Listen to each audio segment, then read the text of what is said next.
too. Me too. You look great. Yeah. You look like you haven't aged at all. I know. So anyway, it's great to see you. And Thanks for talking with us today. This is awesome. oh, it's my real pleasure. My real pleasure. Are you still doing Abraham's?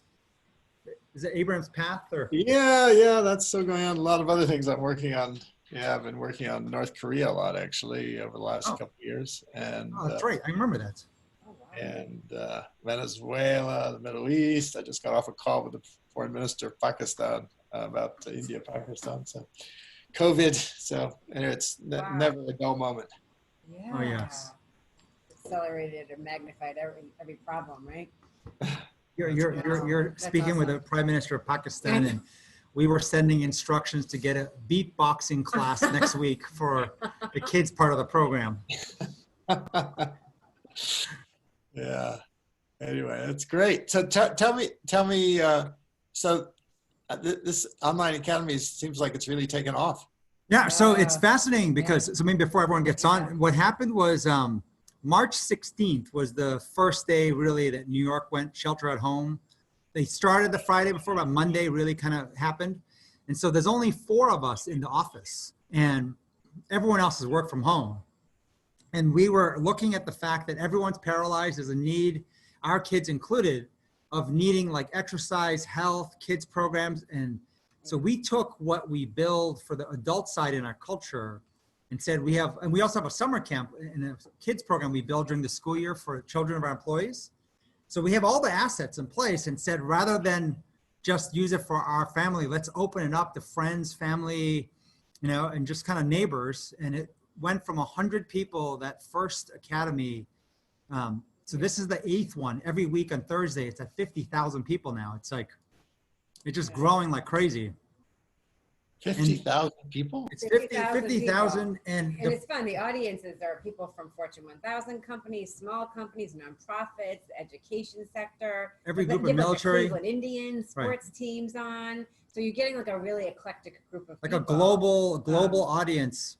Yeah. And it's running right now The from military and say from 3 a.m. to 10 p.m. So it's only 5 hours in the day. It's not running. It's almost a 24-hour, like alternating every hour adult programs and kids programs. So there's like every exercise class you can imagine, yeah. every kid academics to It's like awesome. enrichment programs, like how to be a YouTuber, how to do cooking. They're learning how to do coding, like coding classes, entry coding classes, chess, like entry to learn how to play chess, Spanish classes. Wow, how great. Yeah. And then what we did was we did this where like all the gig workers who suddenly had their incomes kind of go to zero. So we basically use this to pay all the gig workers. And so all the gig workers that we've hired on both the kids and adult side get paid. And then we have speakers like you coming on as well. And it sort of like kind of helps everybody we know, including all our clients and all their clients' children, and just kind of built a community. And so it's a little stressful because it's every Thursday. It happens to come faster and faster, but this is the 8th one in a row. Wow. That's amazing. Really amazing. Right. Angela, I'm going to turn it over to you. I think it's 1. So I see the group is growing. I know it's showtime. The group is growing. We're at 1,500 and it's growing every second. So welcome everyone. My name's Angela Cavallaro. I'm going to be your moderator today. I have a big moderating team backing me up with Raul and other people that you see here. So we're really excited to have you guys. Let me just share my screen really quickly. I think actually you should already see, let me make sure it's sharing the right thing. All right, great.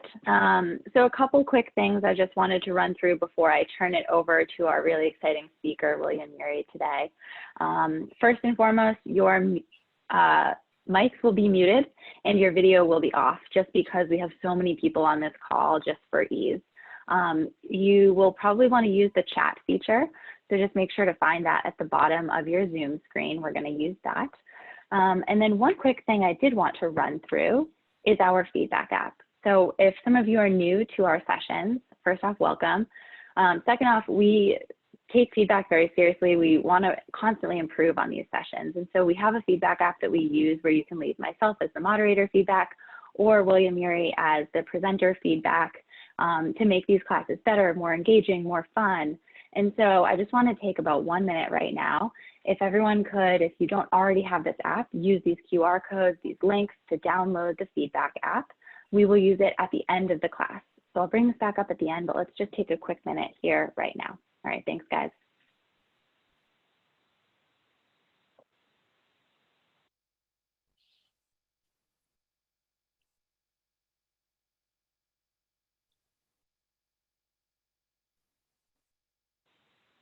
I also saw a couple people had questions about what login to use. So if you use Perks at Work, use that login. A couple people may use Corporate Perks or Wow Perks. You can use that login as well. So it should be the email that you use to sign up for this class and your password. And if you have any questions, you can reach out to our COA help desk. So the link is right here. We'll give people one or a few more seconds and then we'll kind of move on. We'll circle back to this at the end.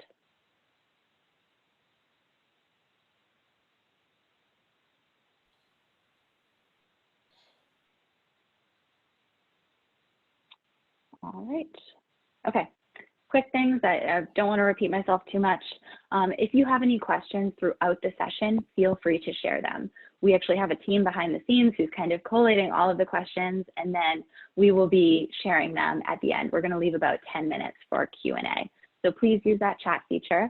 And another common question is, will this be available at the end? Can I rewatch this session? Can I get this video? The answer is yes. You also can share this with friends and family who maybe were not able to attend this session. It will all be on the COA website where you signed up for this. All right, so without further ado, I'm going to stop sharing my screen and actually hand it over to Charlie and Megan, who are our co-CEOs here at NextJump, the company that puts on COA, to introduce our presenter today. Hello, everyone. So this is Charlie speaking, and I'm one of the co-CEOs of NextJump. And just want to introduce Bill Ury really quick, because I met Bill, I think it was 2012. So it's almost 9 years ago. And when I first met him, I was told that he wrote basically the Bible of negotiations, the book Getting to Yes, which I think has sold close probably to the copies of the Bible being sold. But I mean, it's a book that's used in every school to teach people how to negotiate. So my instant thought was, this guy's going to be like Samuel L. Jackson from The Negotiator. And like, I'm expecting just loud talking, aggressive, and you'll hear Bill, he's the total opposite. And one of the things Megan and I have had the privilege over the years is we have half of our business is running leadership academies for the who's who of leaders around the world. And we've met, I mean, the craziest, coolest people at every area. And I was explaining to a bunch of people, I put Bill at the top of that list, at the very top, where not only is he doing like the craziest work with prime ministers and presidents and drug cartel heads helping create negotiations, the practical advice he has that's relevant to everyone is just unfathomed, where most people usually fall in theory or they're so in the weeds, they don't really have time to speak. He's able to do both. And so as we built this community academy, reached out to the people we knew to get their time, what I love is for a guy who does that much, he was one of the first to respond and give his time. So without further ado, Bill, thank you for taking the time, and excited to have you speak today. It's a huge pleasure, Charlie, and hi, Megan. And as Charlie said, my passion is helping people get to yes, whether it's in any situation, at home, at work, and in the larger world, where we have so many problems today to solve. And for me, yes means not just a win for yourself. You want to obviously meet your needs, your interests, and get what you want. But it's also obviously a win for the other side. It's a win-win. And it goes beyond that. To me, what we need in this world today, particularly in this world of COVID, it reminds us, is we need a win-win-win. 3 wins. A win for yourself, a win for the other side, and a win for the whole. Whether that whole is your family, the whole team, the whole work organization, the society, the community, or the world. That's what we really need, is those 3 wins. And it's not easy. Negotiation is not easy. There's a lot of emotions. People are really stuck in their positions. People are struggling over what they think of are scarce resources. There's an asymmetry of power. So how do you get to yes in the challenging situations that we face every day in our families now, as we're all, sheltered at home, a lot of us have been, or in our communities, in our work situations. How do we get to yes in those tough situations and still preserve those valuable relationships that mean so much to us? So what I'd like to do is just ask you a couple questions about your experience as negotiators. And in fact, I'll even invite you to join the chat group too, and which is that bottom on the button on the bottom there. If you want, just think for a moment about who you negotiate with in the course of your day. Who are all the people you negotiate with? You might even put it down in the chat. It's your kids, it's your colleagues, it's your clients, it's your bosses. Yeah, everyone I can see right now, suppliers, my ex, internal customers. So think about all those people for a moment. And now ask yourself, how much of your time do you think you spend engaged in the act of negotiation, broadly speaking? It's the act of back and forth communication, trying to reach agreement on some issue, however small, however big. What percentage of your time do you think it is? 60%, I'm seeing here, 24/7. So you get a sense that, we may not always think of it as negotiation, but we're actually negotiating in one sense from the time we get up in the morning to the time we go to bed at night. So question is, how can we do it better? You're all very experienced, but how can we do it better, particularly in those tough situations that mean so much to us? Let me ask you one other question. If you had to think of the 10 most important decisions you had to make in the last year, how many of them could you just make by yourself, just unilaterally? And how many of them did you actually have to reach with someone else through some process of shared decision-making, what you might call negotiation? How many of the 10 most important decisions did you have to make? Of the 10 most important decisions, how many did you have to negotiate last year? Think about that. And I think you'll start to appreciate how central, how important this art is. And it's something that we can all improve. No matter how good you are, you may be the best champion athlete. You always have a coach. So it's just useful to take a moment right now and see how we can improve our skills. And as you think about it, these next 40 minutes or so, what I'd like you to do is have in mind at least one negotiation that you're currently facing that might be giving you some problems. It might be at home, it might be with a spouse or a partner, or it might be at work with a client or a colleague or a supplier. It might be in the larger community. Just have at least one situation in mind, because I'm going to kind of run through a little bit of a framework. And what I want you to do as I run through that is apply it to your particular situation. And my hope is that you'll, by the end of these next moments, you'll have maybe a fresh idea, a fresh approach about how to approach that situation, a new idea or two that might help you get to yes. That's my goal here.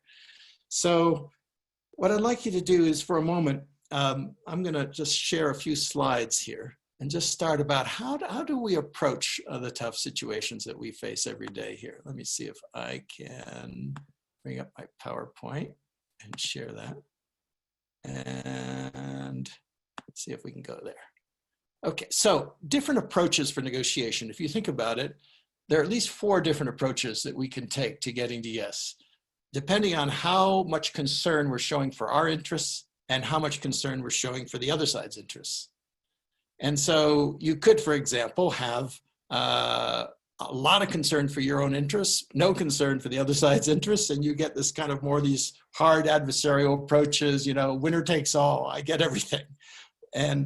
Or we could have, the opposite of that, which is a lot of concern for the other side's interests. After all, it's a family member, it's a key client, and you'll get a kind of a rather soft, accommodating approach. One thing that's really common, I find, particularly inside families or inside organizations, is because no one really wants to talk about a difficult issue and whatever, we end up avoiding. And when we avoid the issue altogether, we're not really advancing our interests and we're not advancing the other side's interests. So my question is, how do we do both? How do we get to that top right-hand corner where we're looking for mutual gains? We're looking for that win-win-win. How do we do that in our difficult situations? Now, all of us are going to have different edges in this situation, learning edges. Some of us might take a little bit of a hard approach. Some of us take a soft approach. How do we take something that combines the best of both. So what I'd like to do is talk to you about six principles. Two of them have to do with the people, two of them have to do with the problem, and two of them have to do with the process. There's like the people, the problem, the process. Think about your own situation for a moment. There's the who, that's the people, the relational aspect, the psychological aspect. The problem, which is the substance, the issue. What's the issue that you're dealing with? Is it a sale? Is it trying to decide who takes care of the kids? And then the third is the process. How are you going to get there? There's the who, the what, and the how. So let's start with the who for a moment. The most important who in the negotiation right now is ourselves. And what I've found in the 40 years that I've been helping people negotiate and get to yes, is that the single biggest obstacle to us getting what we want in life and in negotiation is not the difficult person on the other side of the table. That often seems to be the problem. It's that difficult partner, it's that difficult family member, the difficult colleague, and so on. What I found is the biggest block to us getting what we want in a negotiation is right here. It's me, it's myself, it's ourselves. Human beings, we are reaction machines. And as the old saying goes, when angry, you will make the best speech you will ever regret.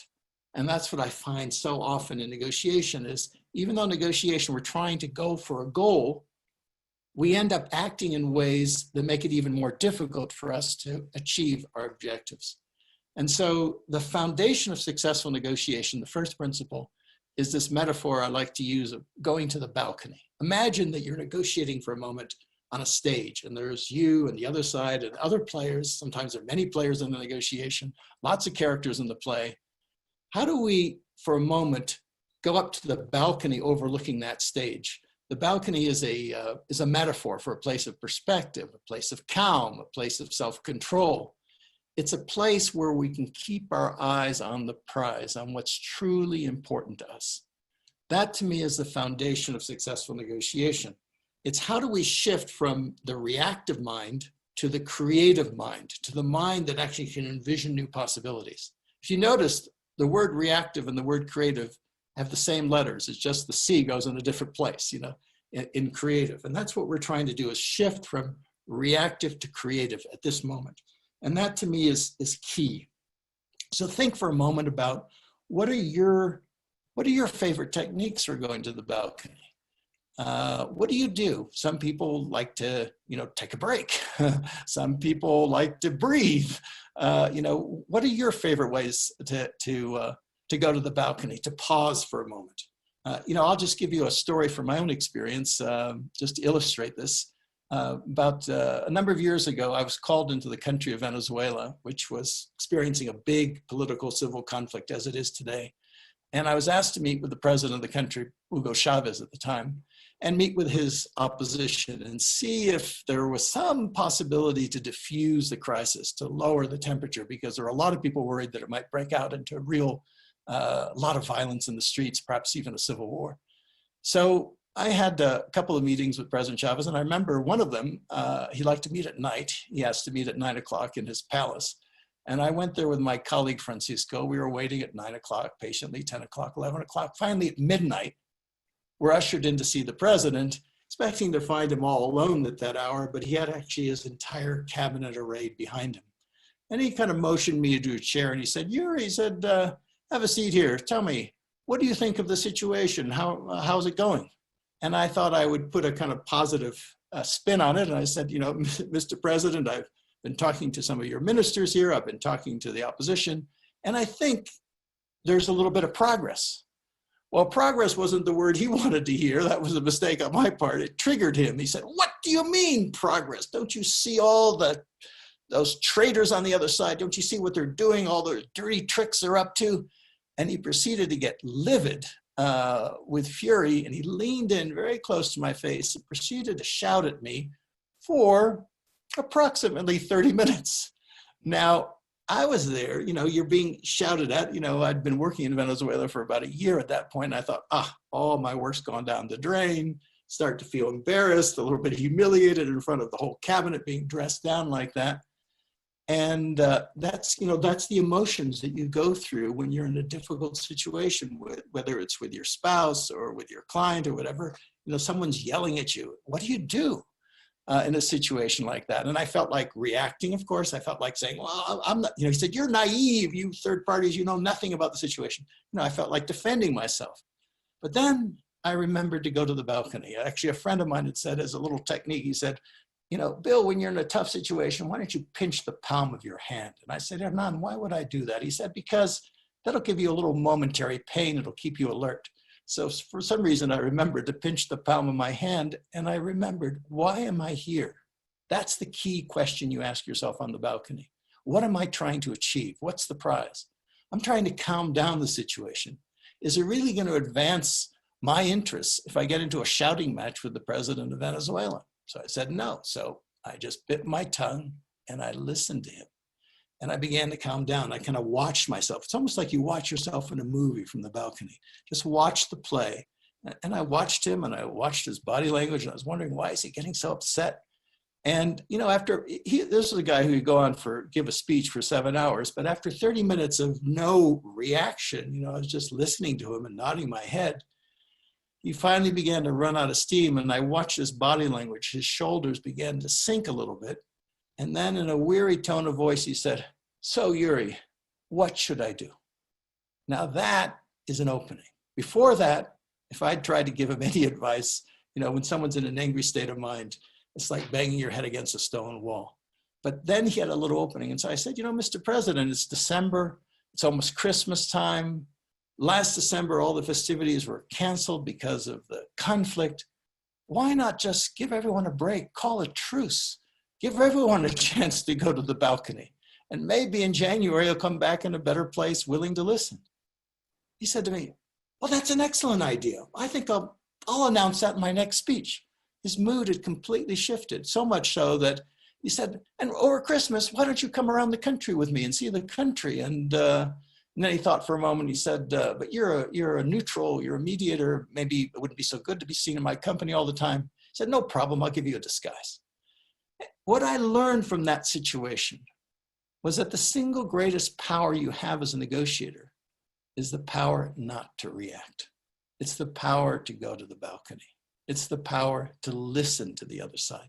And so that's the key. First key principle foundation is go to the balcony, which then brings you to the second one, which is to listen. It's funny, but we think of negotiating as a lot of talking. But actually, if you observe the behavior of successful negotiators, you find that they listen far more than they talk.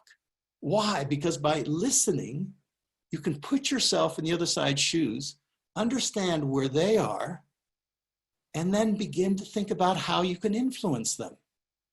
If you don't have that, how can you possibly get them to yes? After all, negotiation is an exercise in influence. You're trying to change the other side's mind. How can we change the other side's mind if we don't know where their minds are?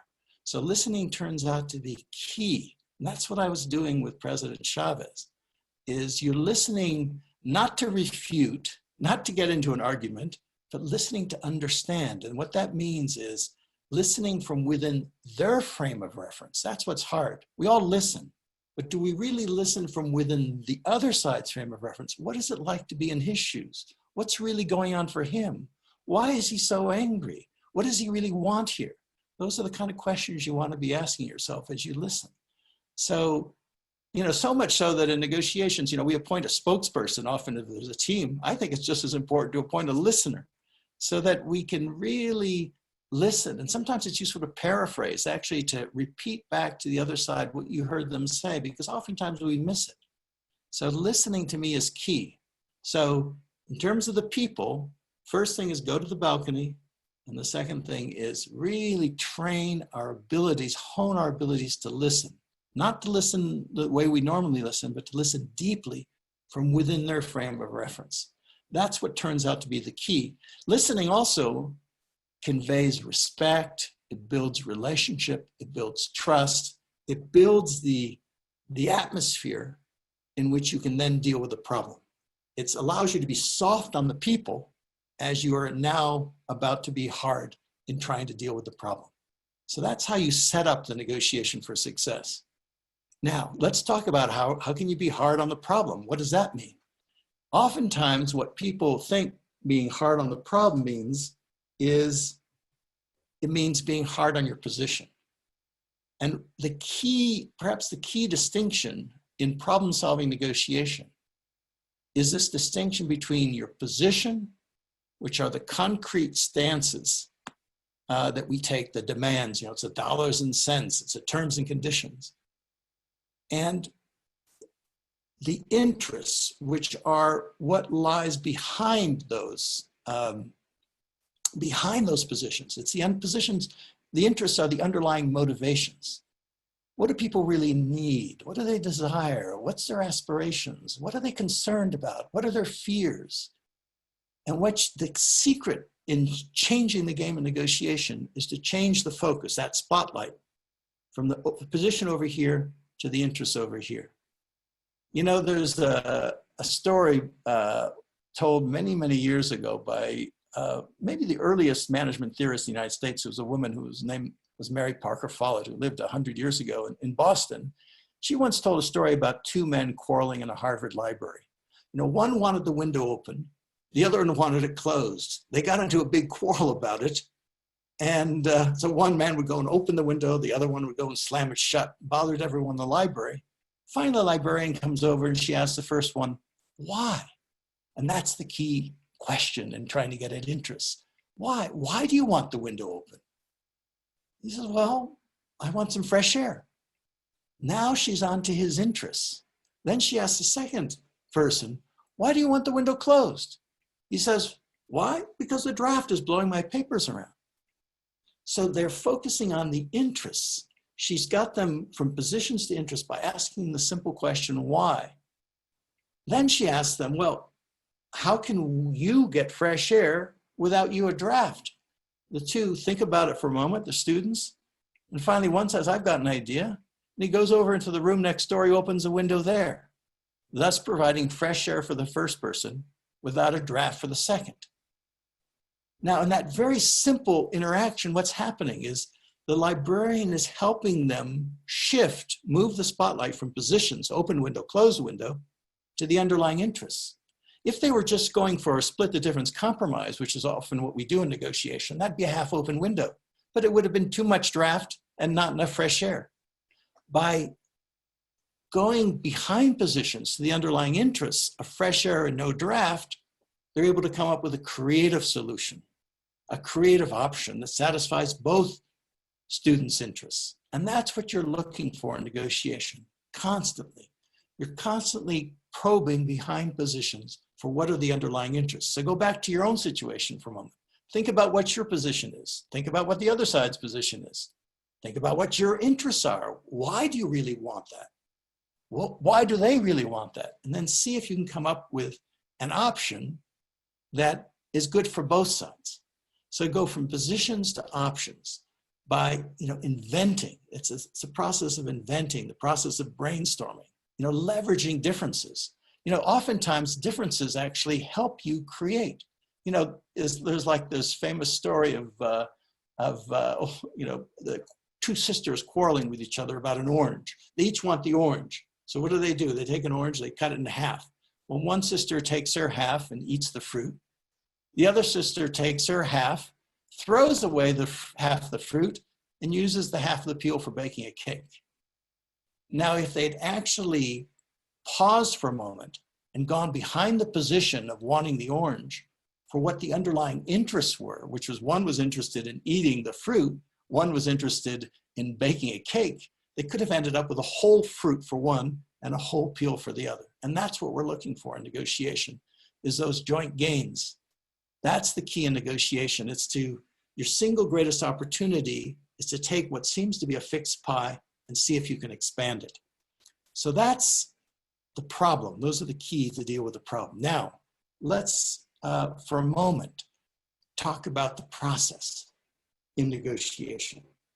The process in negotiation is how are you going to get your interests? How are you going to satisfy your interests? How are you going to satisfy the other side's interests? Well, the first thing you want to think about when you're thinking about satisfying your interests, paradoxically in a negotiation is not first to think about what's the agreement.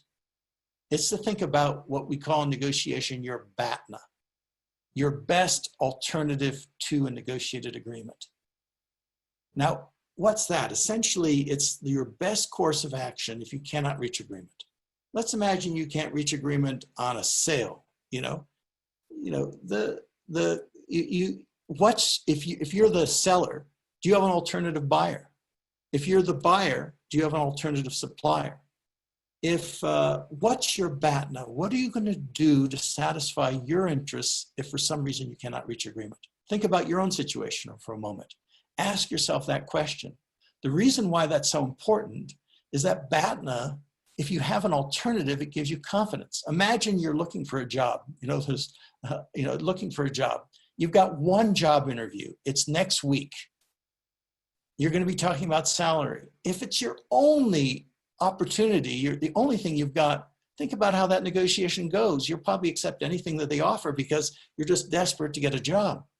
But imagine you take the intervening days to think through what's your BATNA. What are you going to do if you don't get that job? Is there another alternative? Could you move cities? What are you going to do? Are you going to go back to school, get more training? What is your best alternative for satisfying your interests? If you have that, let's imagine you get another job offer. Maybe it's not even that a great job offer, but it's at least something else. You're going to end up negotiating with more confidence. So BATNA equals power in negotiation. BATNA equals confidence. Let me just give you an example here. Some years ago, I was called in to help a man who later became a friend of mine, who was one of Brazil's biggest businessmen. He had gotten into a terrible conflict with his business partner about control over Latin America's largest retailer, 150,000 employees, titanic battles, who's in control here? He was the chairman of the board. The other guy had most of the stock. How's this going to work? And they were fighting each other in court, in the papers. It'd gotten really ugly for a number of years. And everyone thought, who's going to win? Who's going to lose? And I came in there.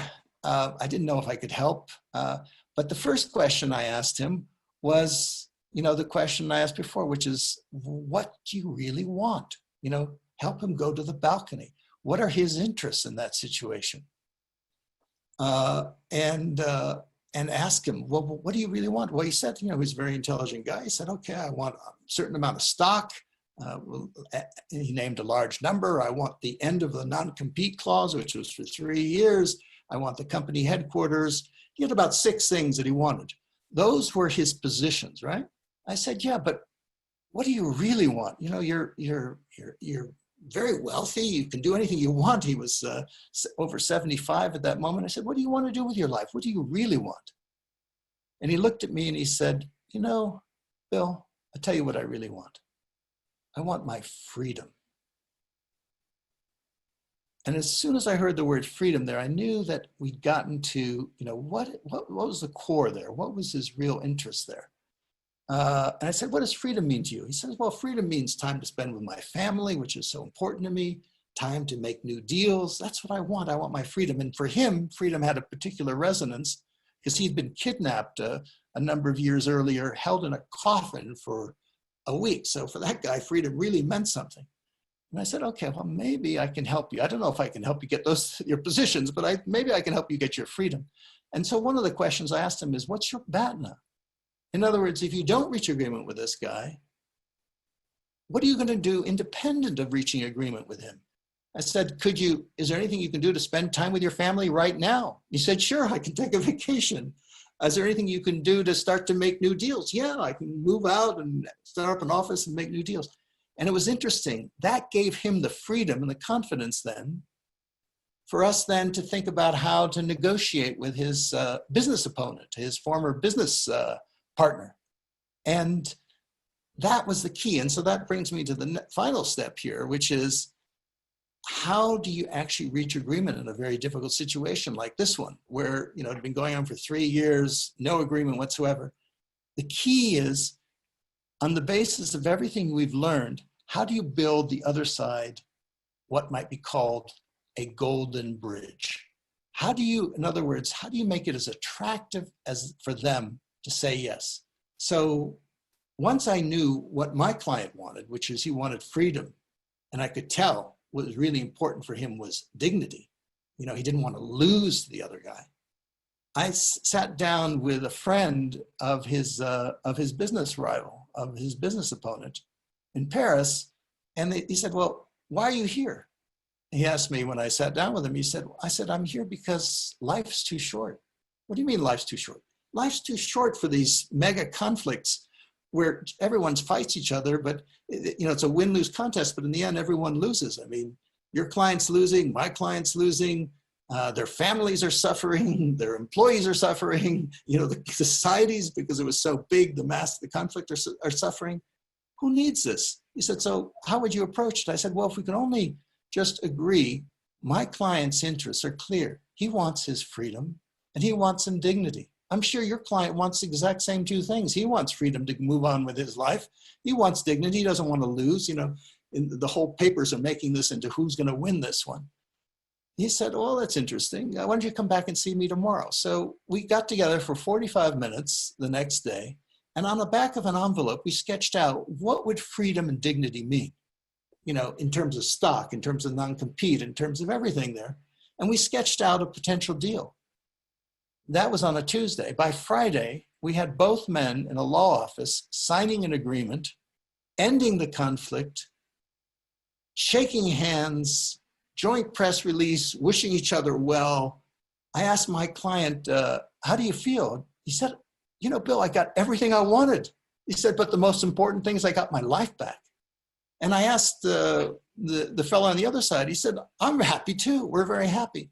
That's the key in negotiation, is to go from win-lose to a win-win, and a win for their families, which was thrilled, a win for all the company employees. Both men, I went with both men and they made a speech to the company employees together and they wished each other well. That's the key in negotiation, is a shift from win-lose to win-win-win. And building that golden bridge is key. I want to take a few questions, but before I do, I just want to leave you with one last technique that I find very useful in negotiation, which is when you start a negotiation, sit down and write out not only your victory speech, in other words, a speech you would give to the people you care about how you won the negotiation, but most importantly, write out the other side's victory speech. Write out their victory speech. What would they need to say to their key constituency in which they say, I got what we really needed? And then work backwards from that. Think about your job as helping them deliver that victory speech, reaching an agreement that's good for your interests, but also meets their interests too. I think it's one of the most useful devices, is see if you can write out their victory speech. See what you're proposing, see if the other side can sell it to their constituency. That's the acid test. So let me pause there. There were basically 6 principles here in your negotiations, which are first go to the balcony, then listen, focus on interest behind positions, invent options for mutual gain, know what your BATNA is, your best alternative to a negotiated agreement, and finally build the other side a golden bridge. So let me pause and see what questions you might have in the chat room. I don't know whether Charlie or Megan or Angela, how are we going to do the questions? So David and I have been collecting the questions behind the scenes. So we have a couple teed up for you if you're ready to just kind of dive in. So thank you for that. That was wonderful. I think the first question that we have is, what if the other party is happy with the status quo and has no interest in its discussing or negotiating? How would you get them to open up to eventually, arrive at a win-win? Well, I would go back to trying to really listen to them and find out, why are they happy with the status quo? What is it about the status quo? What's the core interest of theirs that's satisfied with the status quo? And then I would think about what's my if, for example, in a situation like that, then I think about how do I build them a golden bridge? You know, how do I make it as attractive as possible to move to the non-status quo solution that I have in mind? How do I make it as attractive as possible for them to do that? And then I think through what's their BATNA, what are they going to do if we don't reach agreement? And I particularly think about what's my BATNA. In other words, because there are certain situations where they've got all the power, they want the status quo. You've got to think about what your BATNA is, because sometimes you have to change the power situation and persuade them that in fact, what they want is, or what you want, you know, that golden bridge that you're building for them is actually superior for them than their BATNA, than the BATNA of what happens if you don't reach agreement. Does that mean you lose the potential deal? Does it mean you have to go to court? What's the alternative? You really need to always think of a negotiation in terms of how does it compare with the alternative, the BATNA. Hey, Bill, can I throw a question at you? Just real quick, this is Charlie. Given the number of negotiations you've been involved in, I'm sure you've had many failed negotiations, right? Absolutely. And I assume for most of us, most of our failed negotiations happen with our own family or our own kids. Can you share with us some of the more spectacular failures, especially in those realms? Oh, definitely. Let me first of all, let me just ask everyone for a moment. If there are two kinds of negotiations that you face in life, they're the external negotiations, like with clients, you know, with suppliers, with banks, you know, government, whatever. And then there are the internal negotiations, like inside the company, or as Charlie's just saying, inside the family. Of those two types of negotiations, which personally do you find more challenging? The external negotiations or the internal ones? What would you say? And Internal, yes. internal, right? Internal.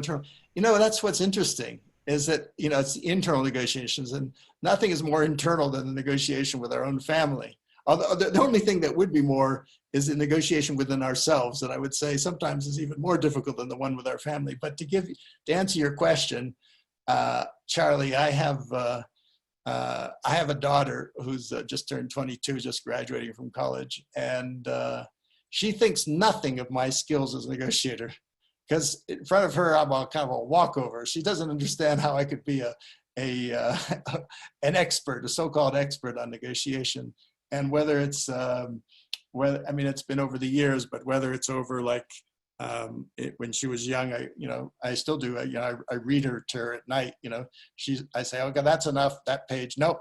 How about it? One more page, one more paragraph. You know, we all know as parents what our children do, but I tend to fold when it's a negotiation with my own daughter.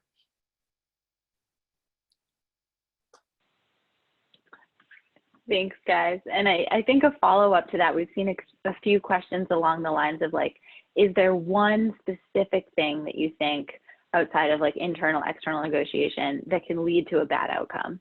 Like what's the one fatal flaw is one that we've gotten a couple of questions on. That leads to a bad outcome for both? I think it's a failure to listen. I would come back to that again. Is when the communications, you know, it turns out we think when we're talking that the other side is hearing us, but in fact, you know, oftentimes, particularly in conflict situations, I find that the communicating is a little bit like using smoke signals in a high wind. You know, we keep missing each other.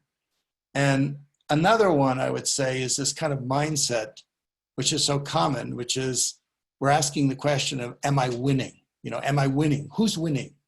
You know, and, you know, for example, just going back to Charlie's question, for example, in a marriage, if you're asking your spouse, who's winning this marriage? You know, your marriage is in difficulty. It's not the right question to ask. It's the real question to ask in negotiation is, how can I satisfy my interests and at the same time you satisfy your interests And I would say, and how can the whole, the family, the organization benefit from this? I really think we need to widen our perspective to that third win. And that's so critical right now. And I mean, this crisis that we're in right now just highlights how important it is for us to always keep in mind that third win of the win for the whole society. Great. And I think that kind of teed up this next question we have. That is, if you're running a team and you have employees on your team that listen to respond, so they're basically listening, kind of analyzing the whole time, creating a perfect response, how would you approach that or handle that versus the real listening that you've been talking about? Yeah, that's a really good question. How can you help others listen better? Well, the first obviously would be to model it yourself, right? And when they're talking, use reflective listening. Just before, when they make a remark, when they say something, see if you say, hold on for a moment, let me just make sure I understand what you're saying. And see if you can repeat back to their satisfaction what they're saying. And then ask them to do the same thing for you, which is, after you've spoken, see if they can repeat it back. And then you're train them to see things from your perspective. But the first thing you need to do is see things from their perspective. I remember once being on a talk show once, and there was a mother who said, how do I deal with my 5-year-old? My 5-year-old never listens to me. And I asked somewhat gingerly, I said, well, do you listen to your 5-year-old? And turned out she wasn't listening to her 5-year-old. So it's very hard for us to expect others to really listen well to us unless we're listening well to them. Yeah, I agree. So we are running a little bit over. I know we got started a few minutes late with my kickoff. So if you have time for one more question, I think there's a really relevant one. So how do you perceive negotiations changing over the next 12 to 18 months during COVID while everyone's trying to adjust here? And then the second part of that question is, what do negotiations look like when you can't be in the same room? Yeah. Well, that's one thing that's changing, is that we're doing a lot of negotiation over Zoom. And you don't, it's great. Zoom is certainly better than the phone call, but it's not the same as, pressing the flesh and really, being, that's what we have always used for millions of years to kind of build connection, build trust. And so it's challenging. It's more challenging than ever before. The other thing I'll say is, and it's possible. It's really possible. I think we're incredibly creative, adaptive creatures, and it's amazing how many activities that people thought couldn't be done on Zoom that we're learning to do on Zoom. So never underestimate human creativity. The other thing I'll just say too, more generally, is I think, in facing this crisis, as bad as the crisis is, both medically and economically, socially, for us, for the entire planet really is, the bigger problem is how we respond to it. We have a choice of how we can respond to these crises.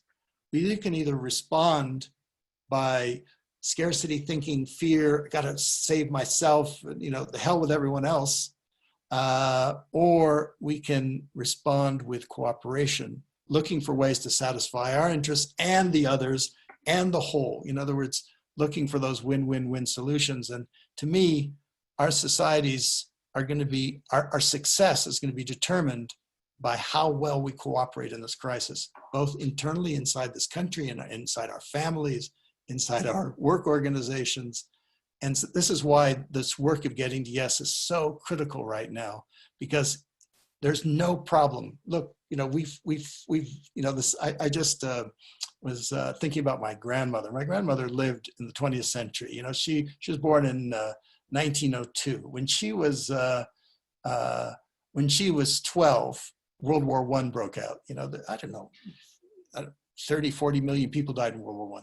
When she was 16, the Spanish flu took 50 million people. When she was 38, the World War II, the Holocaust, we had the Cold War. you know, humans can deal with, we can deal with these crises, we can get beyond them. And the key to me is going to be our ability to cooperate with each other in the face of difficulty, which is the art of getting to yes. So I want to wish all of us much success at all levels, family, work, society, and planet, in this art, fine art of getting to yes. Much success. Well, thank you so much. I feel like that was such a great high note to end things on, just with everything going on. So Charlie and Megan, I don't know if you guys wanted to say anything quick. This is Megan. Bill, thank you so much. Well, I was just saying to Charlie that, you know, in our company, we use the victory speech. We use the Bhatna. I mean, this is like part of our everyday language. We learned so much from you years ago when we first met you. And it's like so good to hear it again, because I'm picking up nuances I just hadn't picked up before. And obviously that was really profound what you just said. I'm still, you know, our ability to deal with this crisis and how people have gone through so much. So just thank you so much. That was excellent. We really just loved that. That was awesome. Thank you. Okay, the only comment I have is, like I said at the beginning, Samuel L. Jackson. Right? Teddy bear version. Thanks, Charlie. Okay. Real pleasure. Real pleasure. Thank you, Angela. Really, real pleasure. I wish everyone stay healthy, stay safe, and let's get to yes. Thank you. Thank you, Bill. Thank you, as always. All right, wonderful. So people are posting awesome thank yous in the chat. So thanks everyone for coming. If you have another few minutes, we would really love your feedback. So I'm just going to share my screen really quickly and go through kind of what that looks like. Share screen 2. Okay. If it will work. Okay. So I'm going to just have the screen up for one more minute. So if you need to download the feedback app quickly, you can. But then I'm going to move on to the next slide to show you how to give feedback. So again, you'd be giving